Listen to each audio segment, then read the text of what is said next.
Biror marta bir yarim bo'lgan bo'lsa, hali birorta mevasi o'sgani yo'q, birorta muammo tug'ilgani yo'q. Ish bor, hayot yaxshi. Hozir biz Riga shahridamiz. Newcom qurilish kompaniyasida o'zbek fuqarolari bilan suhbat quramiz. Assalomu alaykum. Va alaykum assalom. Assalomu alaykum. Umidjon. Qayersiz? Farg'onadan.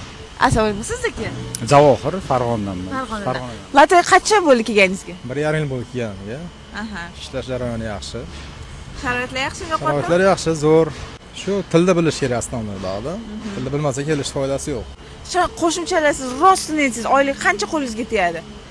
Oylik endi rizq hammada har xil tegadi. Munchada ish juda qiyin bu narsaga. Odam baribir hozir muncha deb qo'ysangiz ko'pchilik ishonib kelib borishi mumkin. Kelgandan keyin har xil gap so'z, yolg'on ma'lumot bergan bo'ladi. Undan baqa kelgandan keyin kelish niyati bor odamlarga, maqsadi bo'lsa, agar tilda bilsa, hunarni bilsa, mana undan keyin bir ishga erisha oladi. Munchada ish juda qiyin bu narsaga. Chunki odamlar ishonib qoladi baribir.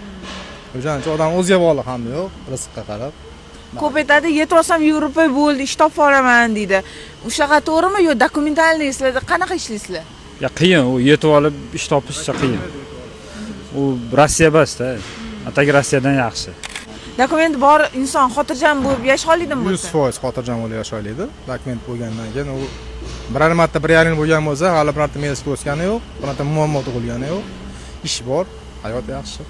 O'zbeklar kelmoqchi bo'lgan o'zbeklarga nima maslahat bergan bo'larsiz? Maslahatim endi ularga tilda bilsa, qo'lda hunar bo'lsa kelishga stoyt arziydi. Atak hunari bo'lmasdan baqa kelib olib narsa qilaman deydigan odamlarga bu maslahat bermaymiz. Kelgandan keyin xor bo'ladi, qiynaladi va undan keyin qattiq oladi, dokument kirib olganda yoki ish bilmagan odam qiynaladi ba'zi. Bo'ldi, rahmat kattakon aka. Vaqt ajratganingiz uchun.